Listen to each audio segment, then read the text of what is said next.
Les anciennes coutumes ici sont toujours vivantes. Et l'on voit, comme jadis, les jolies Arlésiennes monter en croupe pour gagner les arènes en défilé pittoresque.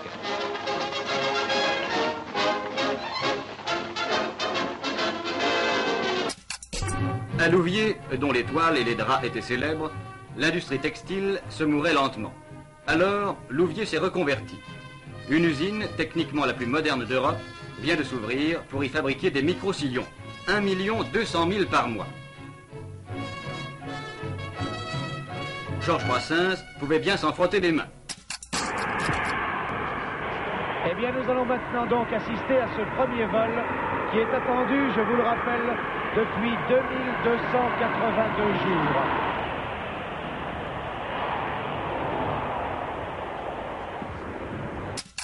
Ces tombes dans le cimetière abritent-elles les victimes d'un assassin? La femme de M. Chemarin, morte il y a 1 mois à peine, a-t-elle été assassinée? Et Mme Mallet, qui s'enfuit en chemise de l'hôpital, est-elle bien une rescapée? C'est l'opinion du professeur Griffon, toxicologue pour lequel les 17 femmes en traitement à l'hôpital ont bien été assassinées. Le commissaire Bascou aura-t-il le dernier mot? Jusqu'ici, le vieil hôpital aux grilles closes garde son secret. D'ores et déjà, sous le signe de la semeuse, gravée voici 72 ans, la pièce de 5 francs est une réalité. Elle remplacera le billet de 500 francs d'aujourd'hui et ramènera à la pratique des prix de 1927. Le raglan à 145 francs et la bouteille à partir de 1 franc 50. Au lendemain de la libération, on a arrêté M. Berliet.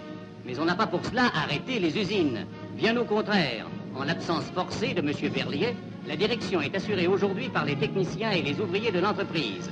Et ils ont montré qu'ils savaient prendre leurs responsabilités, reconstruire et produire.